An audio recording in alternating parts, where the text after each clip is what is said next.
Relax na dumating sa International Criminal Court sina Senador Antonio Trillanes at Congressman Gary Alejano.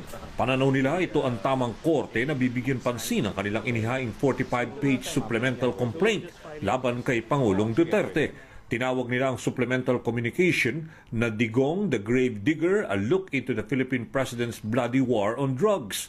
Naniniwala silang solid ang kanilang ebidensya at mga testigo na magpapatunay na mayroong sistematikong pagpatay sa mga drug suspect na ipinapatupad ng PNP sa utos ng Pangulo. We have witnesses both dun sa law enforcement side, yung mga gumagawa noon, whether before and recently, and yung mga biktima.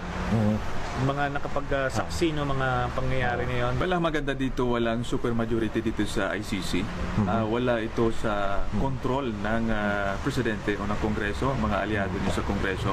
Kumpiyansa si Trillanes bago matapos ang taon, makakakuha sila ng pabor na desisyon.